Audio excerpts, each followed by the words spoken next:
की मी दूध आणि दुग्धजन्य पदार्थांना तुम्ही नाही असं सांगता, तर तुम्ही नाही का सांगता? मी दुग्ध आणि दुग्धजन्य पदार्थांना नाही असं नाही सांगत. चहा कॉफी मध्ये जे आपण थोडंफार दूध वापरतो ते योग्य आहे की नाही? फारच वापरतो. 1 ग्लास दुधामध्ये 12 ग्रॅम ऑफ कार्बोहायड्रेट असतं. ना ते दूध प्युरिफाईड फॉर्ममध्ये राहिलेलं आहे, ना दुधाचा सोर्स प्युरिफाईड फॉर्ममध्ये राहिलेला आहे, ना त्या दूध देणाऱ्या गायी असतील किंवा म्हशी असतील त्या प्युरिफाईड फॉर्ममध्ये राहिलेल्या आहे. जेव्हा आपण एखाद्या पेशंटचं मिल्क आणि मिल्क प्रोडक्ट्स थांबवतो, त्याचं डायबेटिक रिव्हर्सल लवकर व्हायला लागलेलं आहे. For diabetic or if you don't want to become diabetic, packet मिल्कला तुम्ही नोच म्हणा. वी से की व्हिगन मिल्क पण जास्त घेऊ नका. डेफिनेटली मिल्क हे डायबेटिक पेशंटसाठी पॉयझन आहे असं आपण म्हणू शकतो. पॉयझनच आहे. ही 5 पदार्थ विषासारखे आहेत, ते टाळायचे. 5 पांढरे पदार्थ. पहिला पदार्थ, मिल्क कन्झम्पशन केल्यामुळं तुमचा अंडरलाईंग इन्शुलिन रेझिस्टन्स वाढतो. डायबिटीस पेशंटनी दूध ही योग्य प्रमाणात घेणं योग्य आहे किंवा काय वाटतं तुम्हाला माझं उत्तर?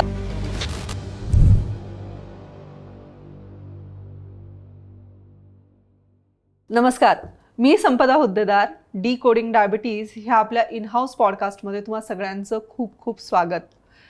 आज विषय माहिती नाही मला गंभीर आहे का नॉर्मल आहे, कारण खूप सोप्पा एक शब्द आहे दूध. आपल्या आवडीचा विषय आहे तसा पाहिला तर. आपण रोजच्या वापरामध्ये दूध असतं, पण हेच दूध मी डॉक्टरांचे 1-2 वेबिनार्स पाहिले, त्यामध्ये पाहिले की ते कम्प्लिटली बंद, इट्स अ बिग नो असं सांगतात, मिल्क अँड मिल्क प्रोडक्ट्स.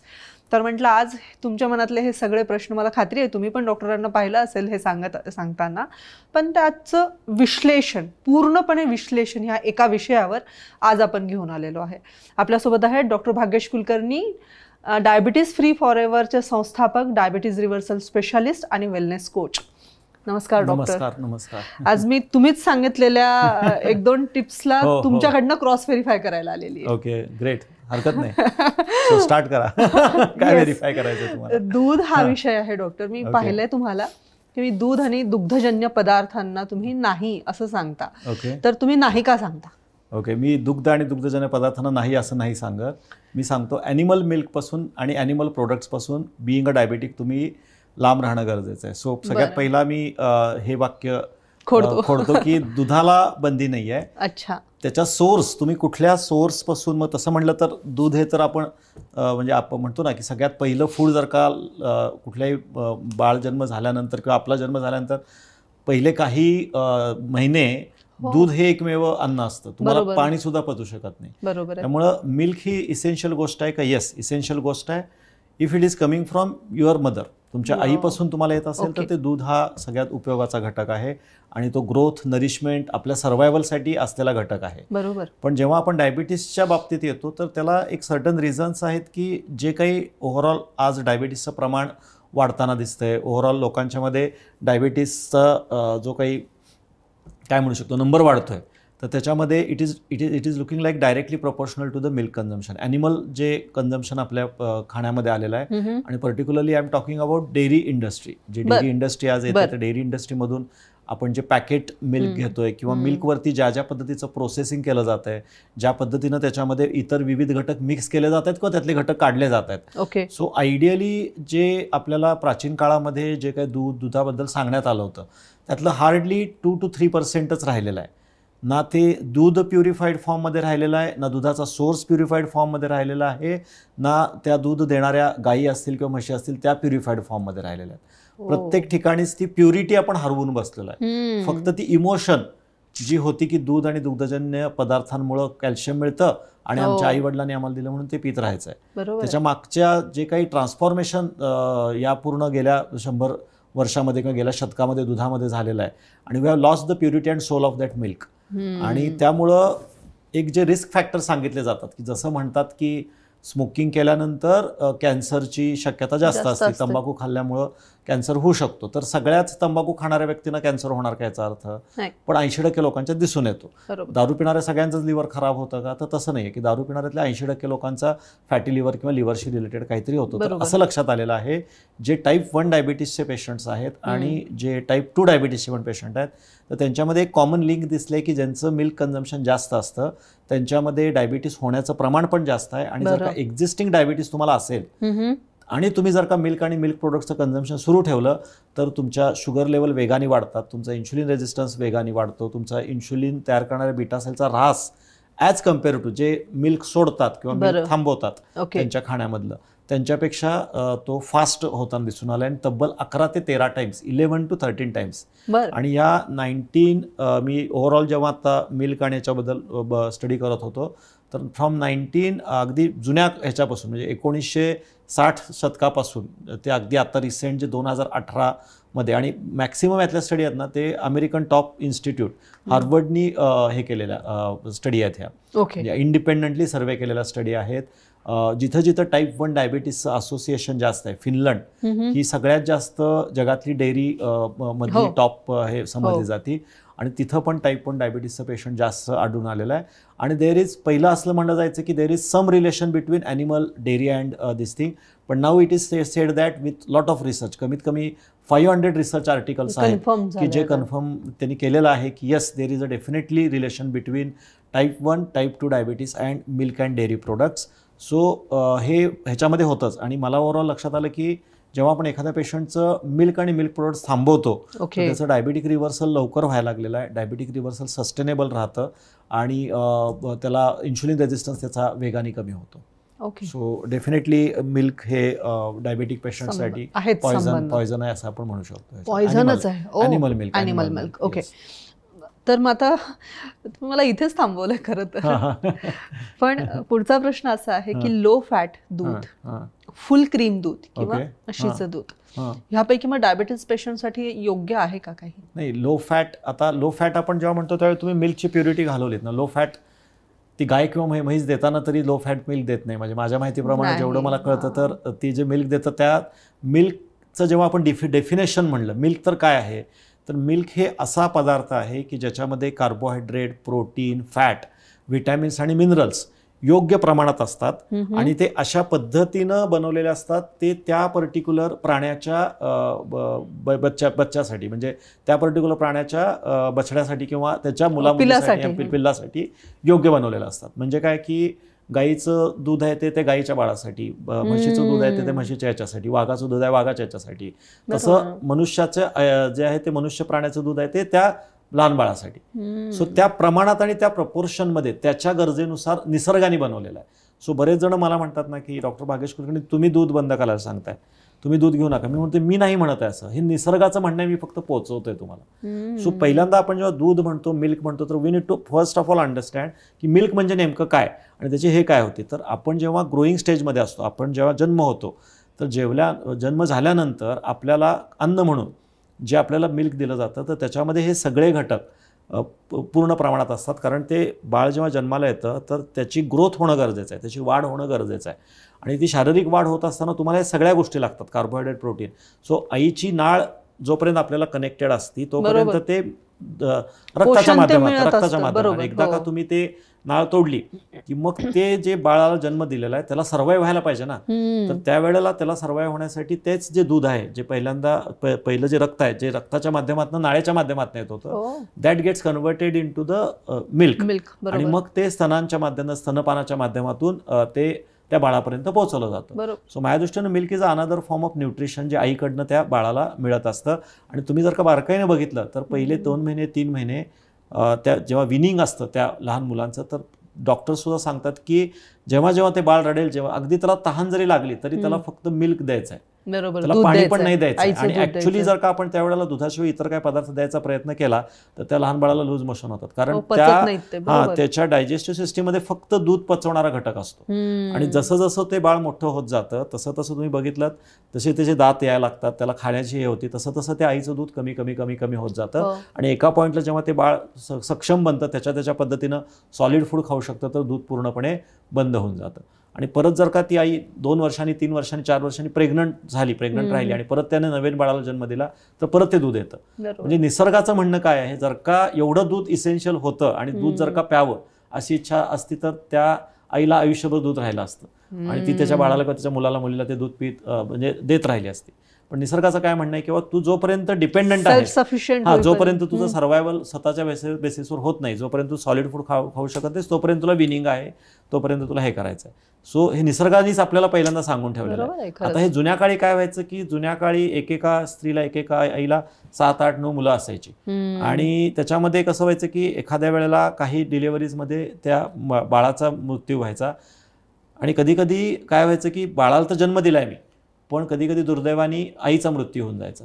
आता समजा त्यावेळेला काय असं एवढ्या सगळ्या फॅसिलिटीज आणि एवढं हे नव्हतं, तर मी बाळाला तर जन्म दिलाय पण ती आई जर का तिथं नसेल तर त्यावेळेला त्या बाळाचं सर्व्हायवल कसं करणार. मग त्यातल्या त्यात उपयोगी म्हणून मग आईचं दूध नाही तर आपल्या घरात असलेलं बाबा गाईचं शिल्लक राहिलेलं त्याच्या वासराला दिल्यानंतर जे दूध शिल्लक राहिले ते बाळाला द्या सो दॅट ते सर्व्हाइव्ह होईल. बरोबर, ही भावना त्यावेळेला होती. पण आता तो कालावधी त्यातली ती इमोशन होती म्हणून ते गाईला गोमाता म्हणायचं, आपल्या आईसारखं ट्रीट करायचं वगैरे. आणि त्यावेळेला त्या गायींना पण त्या पद्धतीनं ठेवलं जायचं, त्यांना पण त्यांच्यावर प्रेम केलं जायचं. गाईला खऱ्या अर्थाने गोधन किंवा गोमाता मानलं जायचं. त्याच्या त्या वासराला दूध पिल्यानंतर शिल्लक राहिलेलं दूध वापरलं जायचं किंवा एक्स्ट्रा दूध घरामध्ये वापरून त्याचे सगळे प्रोडक्ट्स बनवले जायचे. पण आज त्या गाईचं किंवा म्हशींचं काय झालेलं आहे की त्यांना एक प्रोडक्ट म्हणून बघितलं जात आहे. त्यांची पैदासच दूध देण्यासाठी करण्यात आलेली आहे की बाबा ही गाय आहे ती 25 लिटर दूध देणारी, ही गाय 30 लिटर दूध देणारी. त्यांच्या दुधाच्या ह्याच्यावरती ठरवलं जातं आणि जर का त्या गायीने दूध देणं बंद केलं तर मग त्याला अनफॉर्च्युनेटली मारून टाकलं जातं किंवा कसायाकडे दिलं जातं. हे वास्तव आहे, हे वास्तव आहे की त्याचा उपयोग नाही, मग काय गाय दिली जात नाही, हे होत नाही. आणि मग त्यातनं पण जे दूध येतं ते दूध आता आपण काय म्हणतोय की तुमचा प्रश्न होता की काय फॅट, लो फॅट. तर आपल्या डोक्यात काय बसलेलं आहे की दुधामध्ये फॅट असतं, चरबी असते आणि ती चरबी माझ्या रक्तवाहिन्यात जाऊन अडकून बसेल, मला त्यामुळे हार्ट अटॅक येईल वगैरे वगैरे. सो तुम्ही मिल्कमधलं हे काढून टाका. तर तुम्ही डायरेक्ट फॅट काढत नाही. तुम्ही जेव्हा ते दुधाचं प्रोसेसिंग करता सगळ्यात पहिल्यांदा 1-2 गोष्टी त्यात केल्या जातात. एक आहे स्टीमिंग, दुसरं आहे हिटिंग आणि पाश्चरायझेशन ज्याला आपण म्हणतो. तर तुम्ही स्टीमिंग आणि हिटिंगमध्ये जे इसेन्शियल आहेत 2 पद्धतीचे व्हिटॅमिन्स याच्यात असतात. एक असतात वॉटर सोल्युबल, दुसरे असतात फॅट सोल्युबल. आता तुम्ही पहिलं त्याला पाश्चरायझेशन करता, तुम्ही स्टीमिंग करता की त्यात बॅक्टेरिया नको, ते मला शुद्ध पाहिजे.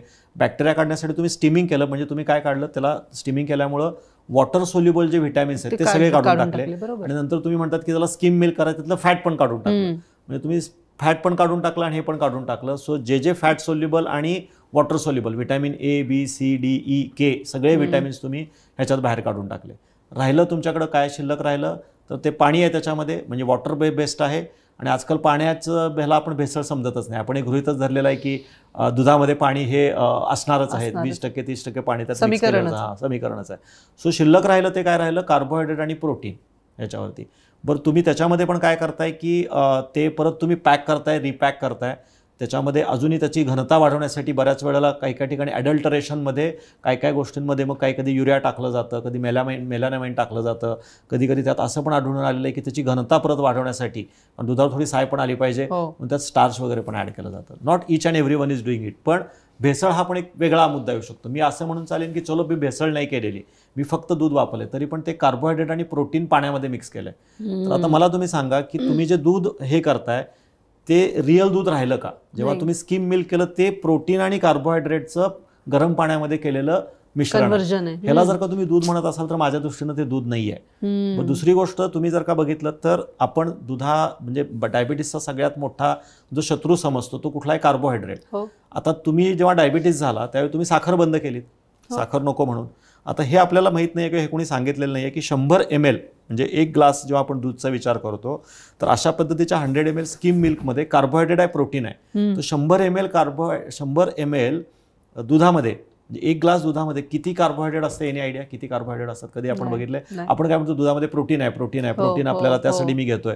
दुधामध्ये प्रोटीन आहे, नक्कीच प्रोटीन आहे, त्याच्याबद्दल मी पुढे बोलतोयच. पण दुधामध्ये त्या प्रोटीन बरोबर 12 ग्रॅम ऑफ कार्बोहायड्रेट असतं 100 ml मध्ये मी बोलतोय. आणि 4 ग्रॅम म्हणजे 1 चमचा साखर. 4 ग्रॅम काय म्हणतात त्याला, म्हणजे 1 चमचा जेव्हा आपण घेतो 1 टेबलस्पून त्याच्यामध्ये किती असतं, 4 ग्रॅम. म्हणजे जेव्हा तुम्ही 100 ml दूध पिताय तर त्यात किती चमचे साखर झाली, साधारण 3 चमचे.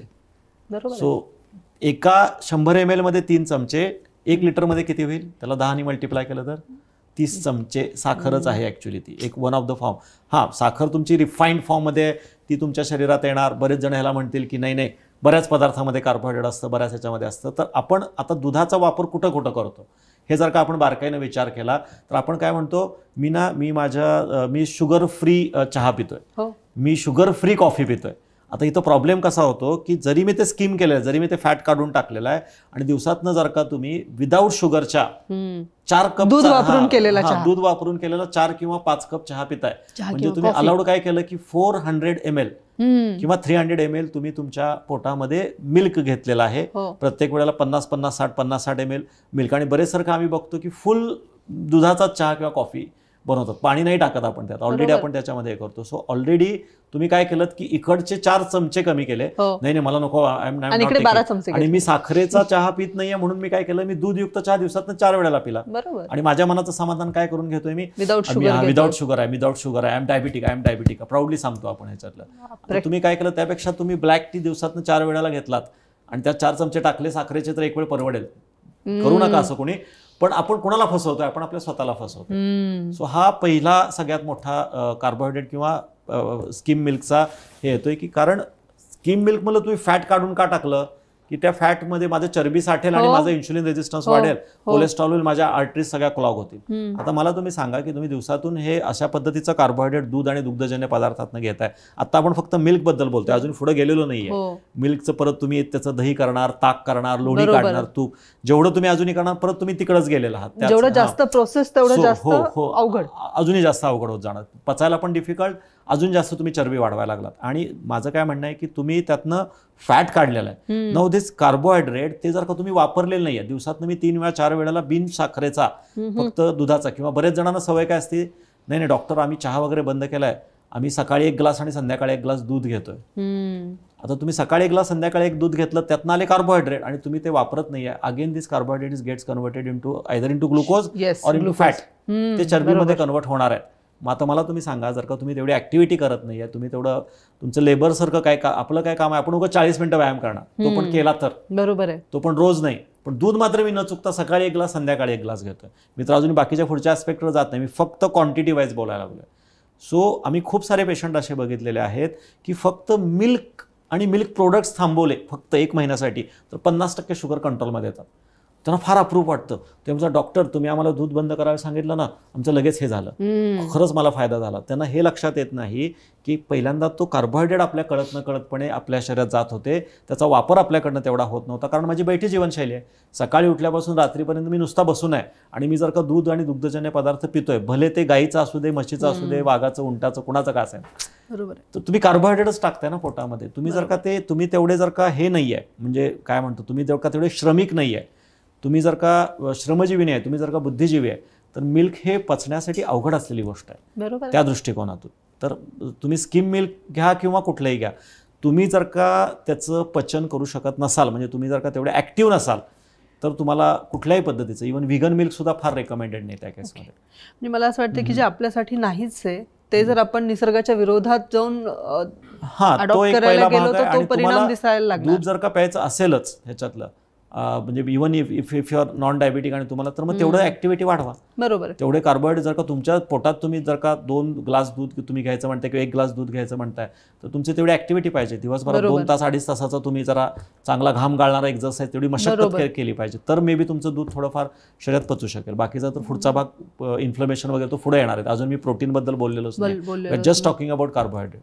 बरोबर, भयानक आहे खूप हे सायन्सच एकंदरीत आहे, हे म्हणजे प्रूव्ड आहे. आणि असं काही नाहीये की बाबा हे कुठलं तरी मी जगा वेगळं सांगतोय. अगदी रिसेंट 2018-2019 मध्ये पण परत एकदा त्याच्यामध्ये, आणि असं नाही की फक्त 30, 40, 50 लोकांच्यात केलंय, 5-5 हजार 10-10 लोकांच्या वरती स्टडी करण्यात आलेला आहे. आणि क्लिअर कट इंडिकेशन याच्यात दिसायला सुरुवात झाली आहे. And not only diabetes, blood pressure, thyroid, PCOD, prostate cancer, breast cancer, many things are related to animal आणि डेअरी ह्याच्यासाठी, म्हणजे पर्टिक्युलर ॲनिमल मिल्कशी रिलेटेड आहेत, हे दिसून आलेलं आहे. ओके, सो आता तुम्ही तुमच्या ह्या उत्तरातनं एक प्रश्नाचं उत्तर मला ऑलरेडी मिळालंय की मी आता विचारणार होते की चहा कॉफीमध्ये जे आपण थोडंफार दूध वापरतो ते योग्य आहे की नाही? फारच वापरतो, त्यामुळे थोडंफार हा शब्द फसवा आहे, कारण ते मॉडरेशन किल्स मी कायम म्हणतो. थोडंफार असं म्हणू नका तुम्ही. इथं ऐकणाऱ्या लोकांना वाटेल की आम्ही पण थोडं फारच वापरतोय, कारण प्रत्येकाचं थोडं वेगवेगळं असतं. बरोबर आहे. तर ते तुमचं थोडं आमच्यासाठी फार आहे. हो, खरं खरं. म्हणजे ते अयोग्यच आहे, सेफ नाही. तुम्हाला म्हणजे मी सिंपल प्रश्न काय विचारतो की बरेच जण म्हणतात की थोडं दूध पिलं तर चालेल का, थोडं हे खाल्लं तर चालेल का. कायम एक्झाम्पल देतो की जी गोष्ट तुमच्यासाठी उपयोगाची नाही आहे, ती थोडी काय आणि जास्त काय. एका कुठल्या तरी माझ्या ह्याच्यातच मी बोललेलं की थोडं शेण खाल्ल्यानं अनफॉर्च्युनेट शेण चांगलं नाही होणार. नाही, मला ते डॉक्टर चॉकलेट वाटलं म्हणून मी थोडंसं शेण चाखून बघितलं.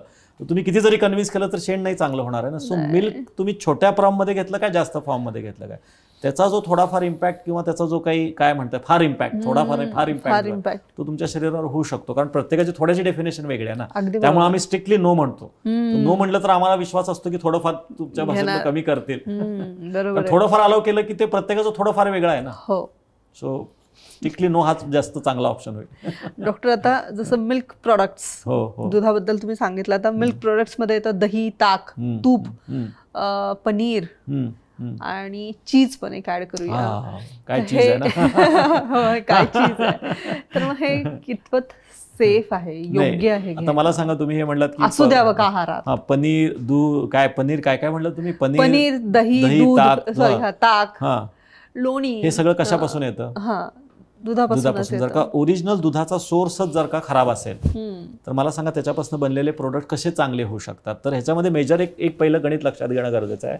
तर मिल्कमध्ये आपण प्रोटीनसाठी घेतो बेसिकली, आणि प्रोटीनचा नियम आहे की ग्रोथ की वाढ. तर असं म्हणतात की बाबा जोपर्यंत तुमचं वाढीचं वय आहे, जोपर्यंत तुमची वाढ होते, तोपर्यंत मिल्क आणि मिल्क प्रोडक्ट्स तुम्ही कसे बसे तुमचं शरीर पचवू शकता. ॲक्च्युली नाही पचवू शकत. ॲक्च्युली आपण जेव्हा आईचं दूध सोडून गाईचं किंवा म्हशीचं किंवा इतर प्राण्यांचं दूध प्यायला लागतो त्यावेळेला 90% लहान मुलांच्या सुद्धा ते दूध बॉडी टॉलरेट नाही करू शकत. आपल्याला असं वाटतं. मी बऱ्याच आयांना विचारतो का तुम्ही देण्याचं, तर आमच्या आईबाबांनी दिलेलं आहे आणि आम्हाला माहिती आहे की दूध दिल्यावरच चांगलं होतं, दूध पिणं पोषक आहे. आपल्याला ॲडव्हर्टायझिंग पण तशा पद्धतीनं केलेलं आहे. आपल्याला तसं बंबार्डिंग केलं की मिल्क हा एकमेव सोर्स आहे की तो आपल्या ग्रोथ आणि ह्याला होऊ शकतो. मान्य आहे की. पण तुम्ही जर का ॲनिमलचं बघितलं तर जर का आपण गाईचं किंवा म्हशीचंच उदाहरण घेऊया, 6 महिन्यामध्ये त्या म्हशीचं रेडकू किंवा त्या गाईचं वासरू किती किलो होतं माहिती आहे का तुम्हाला? Any idea? 6 महिन्यात झपाट्याने म्हणजे 25 किलो वासरू असेल तर, आणि रेडकू असेल तर 40 किलो 6 महिन्यात ते 8 महिन्यात. आपलं बाळ होतं का 6 महिन्यात एवढं? आपलं बाळ जास्तीत जास्त 5-6 किलो म्हटलं तर फार गुटगुटीत. म्हणजे आईच्या ह्युमन मिल्कची जी कपॅसिटी आहे ती आहे 5 ते 6 किलो वाढवण्याची, आणि गाईच्या किंवा म्हशीची आहे 25 ते 30 किलो वाढवण्याची 6 महिन्यात. म्हणजे ऑलमोस्ट 19 पट त्याची ग्रोथ जास्त आहे. आणि तुम्ही जर का बारकाईने बघितलं तर ॲनिमलचं जे आहे ना त्याचा शरीराचा पार्ट मोठा होतो. ते जे खोंड असतं किंवा ते जे गाईचं वासरू असतं, डोकं फार मोठं होत नाही, ते डोकं छोटंच राहतं, शरीर एवढं वाढवलं होतं. 14 महिन्यात तर का फिमेल हे असेल तर 14 महिन्यात त्यांना त्यांचे मासिक सायकल सुरू होऊन त्या प्रेग्नन्सीसाठी लायक होतात. 14 महिन्यात फक्त. आणि आपल्या याला बघायला गेलं तर वयात याला 13 वर्ष, 14 वर्ष, 15 वर्ष लागतात. सो सांगायचा उद्देश काय आहे की जे ॲनिमल मिल्क आहे ते शारीरिक वृद्धीसाठी जास्त कारक आहे, ना की बौद्धिक वाढ किंवा ब्रेनची वाढ. आणि आपल्या यांच्यामध्ये मानवामध्ये काय असतं की आपल्याला बौद्धिक वाढ खूप वेगाने होती, ना की शारीरिक वाढ. सो जर का तुम्ही मिल्क आणि मिल्क प्रोडक्ट्स तुम्ही देत राहताय तर तुमची शारीरिक वाढ जास्त होणार आहे. आणि ही अनफॉर्च्युनेटली शारीरिक वाढ आपली आयुष्यभर नसती. तुम्ही एका ठराविक लेवलपर्यंत 18, 20, 22 वर्षापर्यंत आपली उभी वाढ होत असती. आणि त्यावेळेला मे बी तुमचं प्रोटीन किंवा काय जे त्या ह्याच्यातनं येणारं फॅट वगैरे आहे ते थोडंफार शरीर डायजेस्ट करू शकतं. त्यातून पण मी ते मिल्क आणि मिल्क प्रोडक्ट्स पुढे 20-22 वर्षानंतर घेत राहिलो. आता माझी उभी वरची वाढ तर थांबली आहे, मग ती आडवी वाढ व्हायला लागते. मग ते जसं गाईला म्हशीला तोंड आहे तसं तुम्हाला पण तोंड किंवा काय तुमचं पण पोट तसं सुटायला सुरुवात होणार. सो ह्याच्यात लक्षात घेणं काय गरजेचं आहे की आपल्याला नेमकं काय हवंय, कशासाठी आपण ते घेतोय ह्याचं थोडंसं लॉजिक समजून घ्या. ह्या डेअरीनं पसरवलेलं किंवा इंडस्ट्रीनं पसरवलेलं मिथ आहे की दुधामधूनच फक्त तुम्हाला कॅल्शियम मिळतं, दुधामधूनच फक्त तुम्हाला प्रोटीन मिळतं, बाकीचा कुठला सोर्स त्यासाठी उत्तम नाही आहे. ॲक्च्युली जर का मी बघितलं, ॲक्च्युली 1 ग्लास दूध, ते पण तुम्ही स्किम मिल्क म्हणलं, असं किती प्रोटीन येतं, किती प्रोटीन असतं? 1 ग्लास दुधामध्ये 10 ग्रॅम फार मुश्किलीनं, 10-12 ग्रॅम. तर 2 अंड्यांमधून पण 12 ग्रॅम प्रोटीन तसं बघायला गेलं तर त्याच्यापेक्षा जास्त येत नाही. तेवढं प्रोटीन तुम्हाला रेग्युलर तुमच्या खाण्यातले असे कितीतरी पदार्थ आहेत. अगदी आपले बेसिक शेंगदाणे जरी आपण घेतले, बाकी कशाला तीळ, ह्याच्यातले, किंवा कुठलंही सीड तुम्ही घेतलं कुठलंही, तर 2 किंवा 3 चमचे जर का तीळ तुम्ही खाताय तर त्याच्यातनं तुम्हाला प्रोटीन तुमच्या खाण्यामधून येऊ शकतं.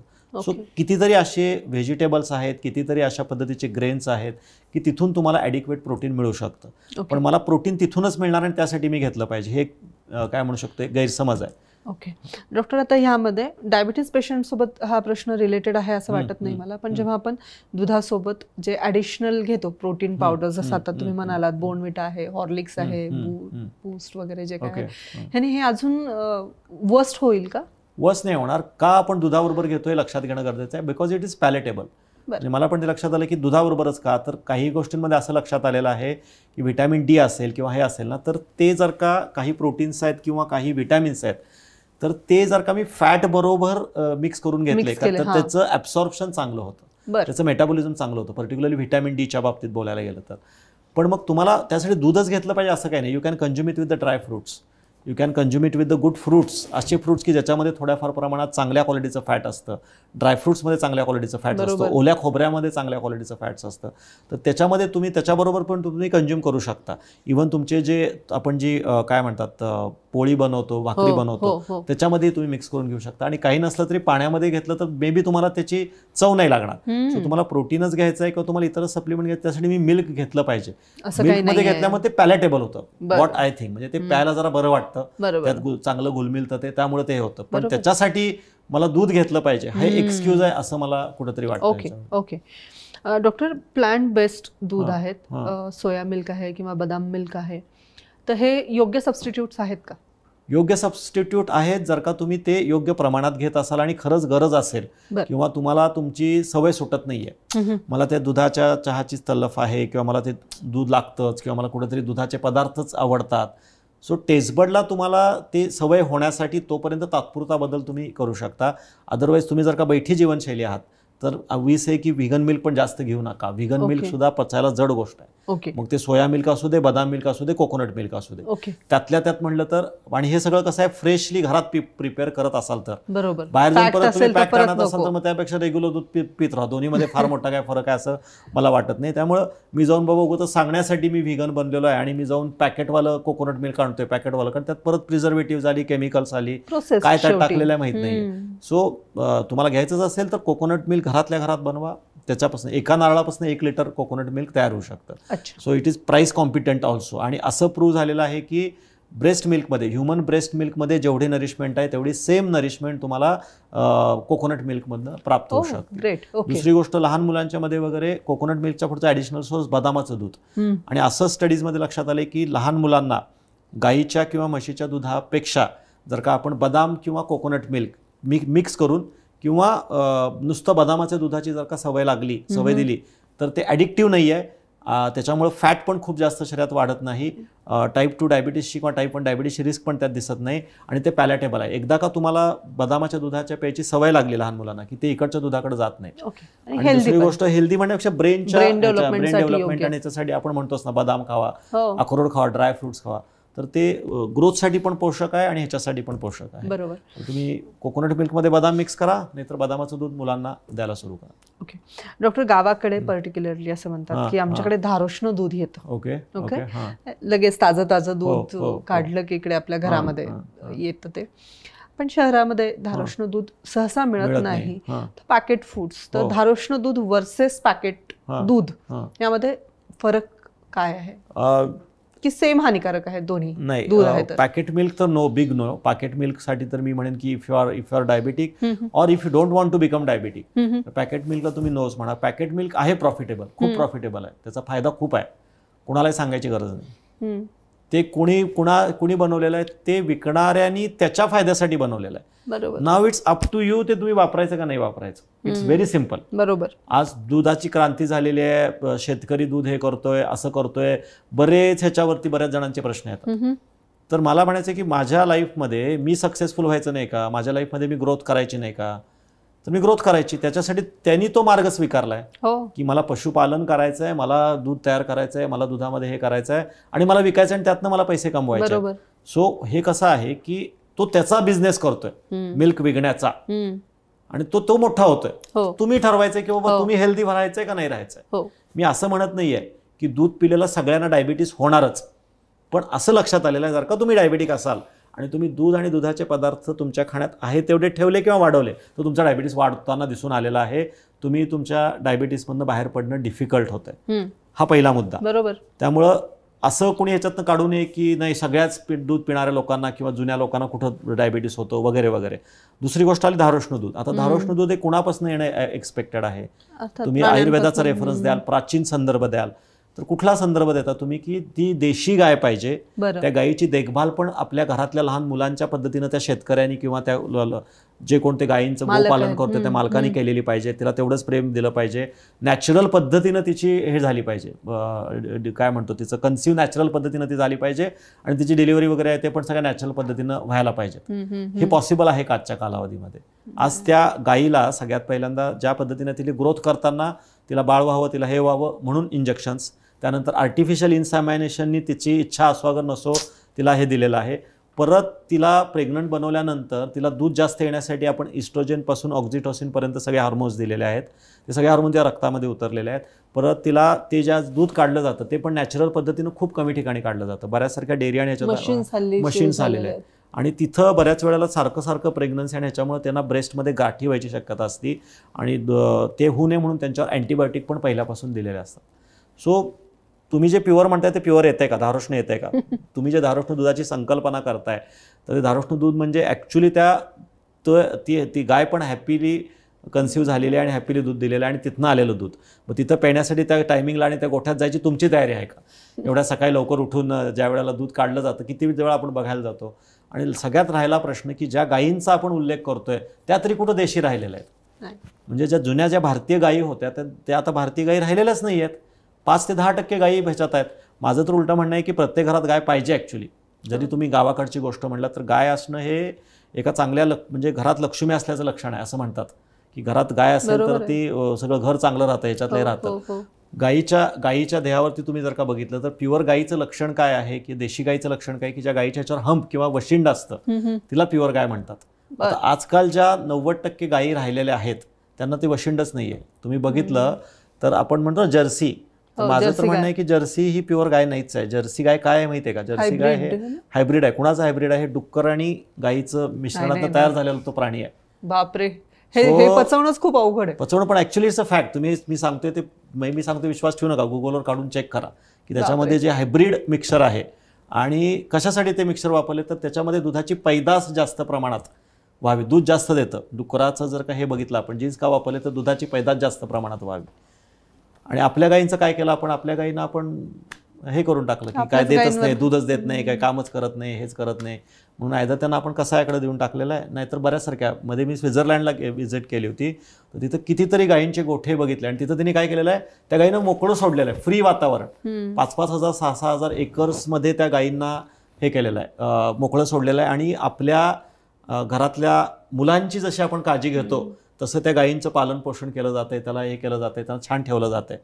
तर ॲक्च्युली प्युअर गाय हे त्याला 2 रिझन आहेत गायीसाठी. गायीला ते जे वशिंड असतं तर ते एक स्पिरिच्युअल पण रिझन आहे, म्हणजे त्याला एक आध्यात्मिक पण कारण आहे आणि एक सांस्कृतिक पण आपल्या ह्याच्यामध्ये. असं म्हणतो ना आपण की गायीमध्ये 33 कोटी देव असतात. हा, तर त्याचं कारण असं आहे की ते गायीमध्ये जे वशिंड असतं किंवा ते हंप असतो तर ती सूर्यनाडी आहे आणि गाय हा एकमेव असा प्राणी आहे की जो सूर्यनाडीला अट्रॅक्ट करू शकतो. बरं, म्हणजे सूर्यनाडी जेव्हा असती तर असं म्हणतात की त्या गायीच्या ह्याच्यावरून जर का आपण हंपवरून जर का 8 दिवस रोज 2 मिनिटं 5 मिनिटं हात फिरवला तर तुमचा स्ट्रेस कमी होऊ शकतो, तुमचा हार्ट रेट कंट्रोलमध्ये राहू शकतो, तुमचं ब्लड प्रेशर नियंत्रणात येऊ शकतं 8 दिवसामध्ये. आणि आजकाल ते सुरू झाले बघा गायीला हक करणं वगैरे याच्यावरती. गोठे निघाले डॉक्टर कॅन्सर पेशंटसाठी, कॅन्सर आणि पेशंटच्या उपचारासाठी. सो हे प्युअर गायीचं महत्व होतं. तर का तुमची तशी प्युअर गाय आणि त्याचं धारोष्ण दूध तुम्हाला मिळणार असेल आणि तुम्ही घेणार असाल आणि तुम्ही प्लस ऍक्टिव्ह असाल तर मला वाटतं की दूध बेस्ट आहे. दूध मग तुमच्यासाठी अमृतासारखं आहे. पण असं दूध आपल्याला मिळतंय का आज? सो आपण फक्त काय केली, इमोशन कॅप्चर केली, ती ऍडव्हर्टाइजमेंटसाठी वापरली आणि त्याच्यातनं वेगवेगळे प्रोडक्ट्स आपण तयार केले. पण ते तयार करताना पण त्यात एवढी भेसळ आहे. म्हणजे मध्ये एक स्टॅटिस्टिक्स आलं होतं की काहीतरी भारतामध्ये डेली 65,000 कोटी दूध कलेक्शन आहे. बरं. आणि विक्री आहे 1,65,000. 65,000 कोटी लिटर. हा, लिटर. हा, 65,000 कोटी लिटर कलेक्शन आहे आणि त्याच्यात तिप्पट विक्री आहे. मात्र हे एवढं कुठून आलं? म्हणजे एवढं जर का प्रमाण तुमचं जास्त प्रमाणात होतंय तुमच्या पैदाशीच्या तिप्पट तुम्ही दररोज विकताय म्हणजे जेवढं कलेक्शन आहे त्याच्या तिप्पट, प्रोडक्शनच्या मी तिप्पट पाणी जरी विकताय. डबल टाकलं म्हटलं तरी मग तुम्ही अजूनही पण काहीतरी त्यात मिक्स करताय. तो त्यामुळं मध्ये जेव्हा सर्व्हे करण्यात आला होता तर असं लक्षात आलं होतं, आणि मला वाटतं महाराष्ट्रातच कोणीतरी बच्चू कडू का कोणीतरी संसदेत हा विषय मांडला होता आणि त्यांनी ॲक्च्युली डेमो दाखवला होता ह्याच्यात, बरं. की किती प्रमाणात आणि कुठल्या भेसळ कुठल्या दुधामध्ये लेवलवरती चालली आहे. मिल्कमध्ये भेसळ होते आणि हे भेसळयुक्त दूध आपल्या सिटीमध्ये दिलं जात आहे. मध्ये एक सर्वे आय थिंक ABP माझानी सर्वे केला होता 10 वर्षापर्यंतच्या डायबेटिक लहान मुलांचा, मुंबईमध्येच आय थिंक स्टडी झाला होता. 50% लोकांच्यामध्ये हे डायबिटीस पैदा करणारे अँटीबॉडी लहान मुलांच्यामध्ये, 50% लोकांच्यामध्ये हे टाईप 1 डायबिटीस तयार करणारे जे अँटीबॉडीज असतात ते डिटेक्ट झालेले आहेत. म्हणजे जर का अशा पद्धतीने दुधाचं कंटिन्यू ठेवलं तर ह्यांना डायबिटीस होऊ शकतो. याच्यावरती हे ABP माझावरती मागच्या 1-2 वर्षापूर्वीच हा स्टडी करण्यात आला होता. 10,000 मुलांच्यावरती स्टडी करण्यात आला. बापरे, भयानक आहे हे सगळं. आणि मुख्य पचवणं अवघड आहे सामान्य माणसाला पचवणं अवघड आहे, कारण तेवढं आपल्यावरती संस्कार आहेत ना, आपल्यावर आपले इमोशनच तेवढ्या हे केलेले आहेत. अगदी बरोबर. ॲडव्हर्टाइजमेंटने. डॉक्टर, पुढचा प्रश्न असा आहे की आपण हळद ही अँटीऑक्सिडंट असं गृहीत धरतो, बरोबर? बऱ्याचशा याच्यासाठी उपयोगी पण ठरते. तुमचा प्रश्न लक्षात आला पण मला. हळद दूध घ्यावं म्हणतात रात्री झोपण्यापूर्वी. नुसती हळद पाण्यात टाकून घ्या. त्याच्यात हळद टाकल्यामुळे दुधातल्या इन्फ्लमेटरी पॉवर्स कमी होत नाहीत. दुधातलं इन्फ्लमेशन आपल्याला कमी करायचं नाहीये, दुधातली सूज कमी करायची नाही, आपल्याला आपल्या शरीरातली सूज कमी करायची आहे. तर घ्यायचे तर हळद गरम पाण्यामध्ये टाकून घ्या. त्या दुधाचा मे बी असं होत असेल की हळद दुधात टाकल्यामुळे दुधामधले जे थोडेफार इन्फ्लमेटरी मार्कर्स आहेत जे आपल्या शरीरात जाऊन सूज तयार करणार ते मरत असतील, त्यामुळे मे बी होत असेल. त्यांना काय फार मोठा फरक पडतोय आपल्याला. परत अगेन सायकोलॉजिकल समाधानाकडे येतोय. सायकोलॉजिकल समाधान, हळदीमुळे इन्फ्लमेशन कमी होऊन जरा घशाला वगैरे बरं वाटतंय, तर हळद मध्ये प्रॉपर्टी, उगाच दुधाला कशाला त्याच्याबरोबर चिटकवता. ओके डॉक्टर, डायबिटीस पेशंटनी दूध ही योग्य प्रमाणात घेणं योग्य आहे किंवा पूर्णपणे आता नो, म्हणजे कारण माझ्या प्रत्येक जेवढे प्रश्न मी आता तुम्हाला विचारले त्याच्यासाठी तुम्ही नकार असं एकच ऑप्शन चूज केलेलं आहे. हे आता म्हणजे एवढ्या सगळ्या पेशंट्सना बघितलं ना, पहिल्यांदा आम्ही ते थोड्या प्रमाणानंतर लक्षात आलं, आम्ही पेशंटला विचारायचो की बाबा तुम्हाला पूर्ण बरं व्हायचं आहे, अर्ध बरं व्हायचं आहे, चतकोर बरं व्हायचं आहे. पेशंट आम्हाला पूर्ण बरं व्हायचं आहे. तर मग बाबारे तुला दूध आणि दुधाचे पदार्थ काही कालावधीसाठी तरी पूर्णपणे थांबवायला लागतील, तुझी प्रगती लवकर होईल, राईट? नाही तर नंतर यू विल गेट कन्फ्युज्ड. आणि दुसरं काय आहे की दूध जेव्हा आपण परत प्रोसेस करतो, दही तर म्हणजे आपण बरेच जण काय म्हणतात, आम्हाला आयुर्वेदाचा रेफरन्स देतात. आयुर्वेदात तर असं सांगितलेलं आहे की दूध हे वगैरे वगैरे वगैरे. मी ऍक्च्युली आयुर्वेदाची काही पुस्तकं काढून बघितली. माझे बरेच सारखे आयुर्वेदिक फ्रेंड्स आहेत, इव्हन त्यांना पण विचारलं, आपल्याबरोबर पण बरेच सारखे डॉक्टर्स आहेत.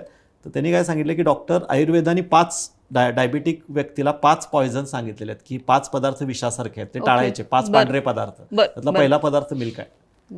दूध हे राजसिक कॅटेगरीमध्ये जातं. तर दूध कुणाला सांगितलेलं आहे? जो कृश आहे, जो TB, क्षयरोग किंवा अशा आजारातनं उठलेला आहे, ज्याची पार अगदी अजीर्ण अवस्था झालेल्या आजारामुळे, तर त्याला रिकवर होण्यासाठी ते पण गाईचं शुद्ध दूध किंवा शुद्ध तूप दिलं पाहिजे रिकवर होण्यासाठी. नॉट की डायबिटिक, जो ऑलरेडी डायबिटिक आहे, जो ऑलरेडी राजसिक आहे, ऑलरेडी जो फॅट आणि चरबीमुळे फुगलाय, त्याला तुम्ही अजूनही फुगू नका. त्यामुळे दूध आणि दही हे 2 पदार्थ वर्ज्य आहेत. दही हे इन्फ्लमेटरी आहे. बरेच जण म्हणतील दूध नाही तर मग दह्यामध्ये काय, तर दही इन्फ्लमेशन आहे. तुमच्या शरीरात ऑलरेडी ग्लायकोजनमुळे, शुगरमुळे, फॅटमुळे सूज तयार झाली आहे. त्या सुजेला वाढवण्याचं काम हे दुधामधलं फॅट करतं किंवा मिल्क इट सेल्फ करतं. दुसरी गोष्ट, मिल्कमधलं जे प्रोटीन आहे, ॲनिमल मिल्क, ते ल्युसिन नावाचं प्रोटीन असतं किंवा केझिन नावाचं प्रोटीन असतं. केझिन इज बीटा सेल डिस्ट्रक्टर, हे प्रूव्ह झालेलं आहे. ते बीटा सेलला जाऊन चिकटतं. बीटा सेलचं सायटोसिस म्हणजे बीटा सेलचं जे काही प्रोडक्शन होण्याचा रेट आहे ते पहिल्यांदा कमी करतं आणि लॉंग टर्म एक्सपोजरमध्ये beta cell completely shut off होऊ शकतात तुमचे, जे डायबिटिक पेशंटला जास्त घातक आहे. आणि तुमची इन्शुलिनची सेन्सिटिव्हिटी पहिला कमी होणार, नंतर इन्शुलिनचं प्रोडक्शनच थांबून गेलं. दुसरं leucine is a mTOR activation pathway, आपल्यातला ऑक्सिडेशनचा पाथवे. ऑक्सिडेशन म्हणजे जर्जर होण्याची प्रक्रिया, जीर्ण होण्याची प्रक्रिया, गंजण्याची प्रक्रिया सेल्युलर लेवलवरती, ती वेगाने ॲक्टिवेट करतं. हे मीटशी रिलेटेड पण डिसाईड झालेलं आहे, म्हणजे दिसून आलेलं आहे, आणि डेअरी प्रोडक्टशी पण रिलेटेड दिसून आलेलं आहे. अगदी रिसेंट स्टडी आहे, 2018-2019 मध्ये केलेला स्टडी आहे, चांगल्या इन्स्टिट्यूटनी केलेला स्टडी आहे. इंडिपेंडंट मार्कर म्हणून ॲनिमलमधनं येणारं जे ल्युसिन नावाचं प्रोडक्ट आहे ते एम्टॉर ॲक्टिवेशन आपल्या ह्याच्यामध्ये करतं. आणि हे जे केझिन आहे ते केझिन सगळ्यात जास्त हार्मफुल डायबिटिक पेशंट्समध्ये दिसून आलेलं आहे. तर तुम्ही कशाला, म्हणजे माझं म्हणायचं आहे की विषाची परीक्षा बघायची कशाला? हा सिंपल म्हणणं आहे. आणि माझं म्हणणं आहे की मिल्क बंद केल्यामुळं तुमचं नुकसान काही होत नाही, झालं तर फायदाच होतो हे दिसून आलेलं आहे. तुमच्या मनात जे सायकोलॉजिकल आहे की दूध पिल्यावर माझं कॅल्शियम कमी होईल, दूध पिल्यानंतर मला प्रोटीन मिळणार नाही, 100 ml मिल्कमध्ये जेवढं तुम्हाला प्रोटीन मिळतं किंवा जेवढं कॅल्शियम मिळतं ते तुम्हाला दररोजच्या 4 बदाम खाल्ल्यावर मिळू शकतं. 4 बदाम इझी आहेत. तुम्हाला 4 बदाम पण खाणं डिफिकल्ट वाटत असेल तर तुम्ही थोडे मुठभर बॉईल केलेले भाजलेले शेंगदाणे हे तर घेऊ शकता. त्याच्यातनं पण तुम्हाला प्रोटीन चांगल्या प्रमाणात मिळणार आहे. नुसतं कॅल्शियम नाही मिळणार, झिंक पण मिळेल तुम्हाला, फॉस्फरस पण त्याच्यामधून चांगलं मिळेल. So why you want to, तुम्ही त्याची कशाला हे करताय. राहिला प्रश्न माझी ती हॅबिट मोडणं. मी चीजपर्यंत तर जातच नाही. Cheese is the worst form of trans fatty acid. आणि चीजमध्ये असतात सगळ्यात महत्वाचे सुडोमॉर्फिन जे साखरेमध्ये पण दिसून आलेले आहेत. आपल्याला चटक लागते. सुडोमॉर्फिनमध्येच त्याचा वर्ड आहे बघा, सुडोमॉर्फिन. मॉर्फिन तर माहिती आहे आपल्याला, ड्रग आहे, ॲडिक्शन होतं. तर हे काइंड ऑफ अ सुडोमॉर्फिन म्हणजे चीजमध्ये किंवा दुधाच्या काही पदार्थांमध्ये, दुधापासून आपण जे प्रोसेस्ड गोष्टी करतो तर त्याच्यात हे सुडोमॉर्फिन भरभरून असतात. त्यामुळे काय होतं की एकदा ते खाल्लं की तुमचं सेरोटोनिन, डोपामिन ब्रेनमध्ये सिक्रेट होतं, पुन्हा पुन्हा पुन्हा पुन्हा खावं वाटतं. म्हणून बऱ्याच पदार्थांना तुम्ही आज बघितलं ना, चीज भरपूर टाकलेलं असतं. पहिलं आत पण चीज, मध्ये पण चीज आणि वरून पण चीज. अगदी बरोबर. मग ते तुमच्या डायबिटीसचं पण मग काय खरं नाही, ते पण चीज करून टाकणार मग. त्यामुळं चीज तर एकदम वर्स्ट. आणि तुम्ही बऱ्याच गोष्टी बघा, ते टॉपिंग नसतील तर ते तेवढं आपल्याला जात नाही. किंवा मुलांना पण ना त्याची लहे होती, म्हणजे पुन्हा पुन्हा पुन्हा पुन्हा ते मला खावं वाटतं. चीजमध्ये तो एक इन्ग्रेडियंट आहे. दुसरं ट्रान्स फॅटी ॲसिड आहे, ते तुमच्या पुढे जाऊन आर्टरीज क्लॉक करणार. So not only for your diabetes, PCOD, atherosclerosis, kidney disorders, त्यानंतर कुठलं कॅन्सर्स वेगवेगळ्या पद्धतीचे, प्रोस्टेट कॅन्सरपासून, युटेराइन कॅन्सरपासून ते ब्रेस्ट कॅन्सरपर्यंत, everything is link to animal milk. त्यामुळे चॉईस इज युअर्स. मी बऱ्याच वेळा पेशंटना काय म्हणतो की तुम्ही असं करा की 90 दिवस तुम्ही दूध थांबून बघा काय तुमच्या शुगर लेवलमध्ये आणि ह्याच्यामध्ये इम्प्रूव्ह. बरेच जण काय करतात, वरवरचं बघतात. माझ्या एका पेशंटची मी स्टोरी सांगेन की 2021 ते आपल्याकडे आले होते. 6 महिन्यात सगळी ट्रीटमेंट वगैरे फॉलो केली, MRPs बंद केले, एकदम तब्येत चांगली झाली आणि शी गॉट क्युअर्ड ऑफ डायबिटीस, म्हणजे त्यांच्या मेडिसिन्स बंद झाल्या आणि शी गॉट रिलॅक्स. पुढे त्यांनी त्याच्यावर मेहनत नाही घेतली. आणि मग नंतर 2-3 वर्षानंतर परत लाईफस्टाईल बिघडली, परत सगळ्या पदार्थ गोष्टी सुरू केल्या, परत डायबिटीस झाला. आणि they have join to some other कुठल्या ह्याला की जिथं ते CGM वगैरे लावतात. आणि तिथं ते बघितलं आणि त्यांना असं सांगण्यात आलं की तुम्ही मिल्क प्रोडक्ट्स खाऊ शकताय, कारण दूध पिल्यानंतर ना तुमची शुगर वाढत नाहीये. So she started again consuming all types of milk products खाल्ले, हे केलं. का तर मिल्क प्रोडक्ट्सनी शुगर वाढत नाहीये. शुगर दिसली नाही ना, CGM वरती CGM नाही दिसली. आणि 3-4 महिन्यानंतर शुगर HbA1c तिच्या लाईफटाईममध्ये जेवढं नव्हतं तेवढं HbA1c तिचं 11-12 पर्यंत HbA1c पोहोचलं.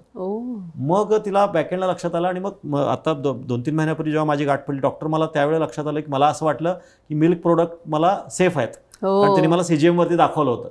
पण नंतर मला लक्षात आलं की 6 महिन्यात परत माझ्या शुगरला एवढ्या वाढतायत. तर मला लक्षात आलं की अंडरलाईन काय होतं की मिल्क तुम्हाला इमिजिएटली शुगर रेंज दाखवत नाही आणि तिथं लोक फसतात.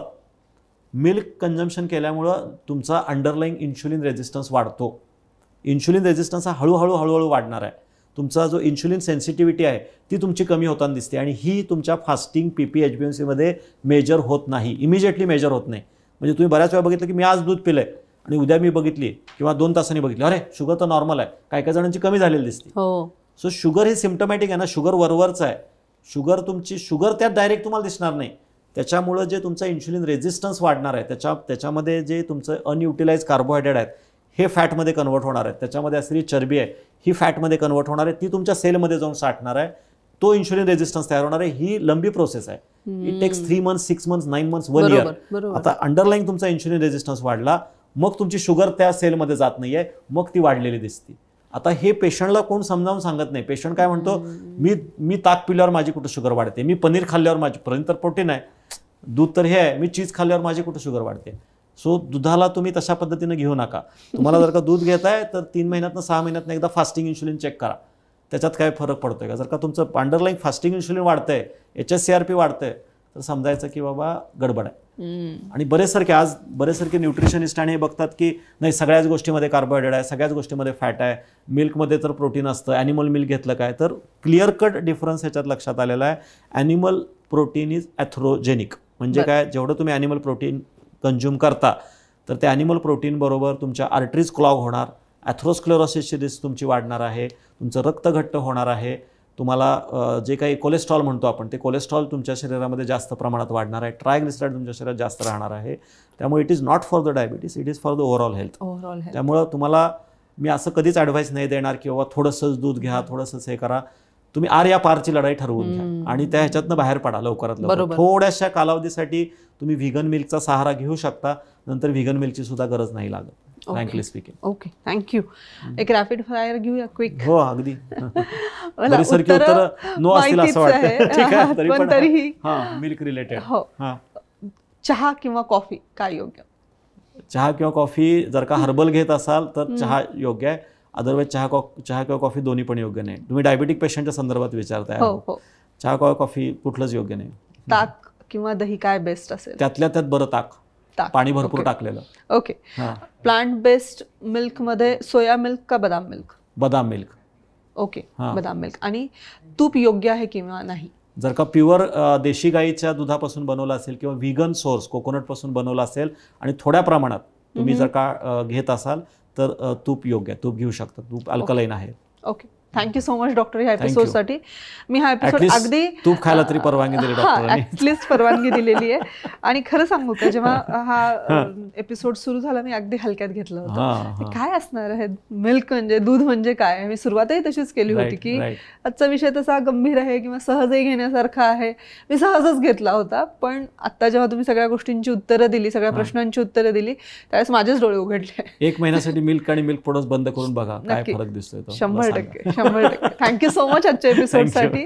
जसे म्हणाले की हा सहज घेण्यासारखा विषय नाही, बिलकुलच खरंच सिरियसली घ्या, इन्फॉर्मेशन काढा. एक्झॅक्टली. आणि मला खात्री आहे की तुमच्या सगळ्या प्रश्नांची उत्तरं ह्या आजच्या एपिसोडमधनं तुम्हाला मिळालेली आहेत.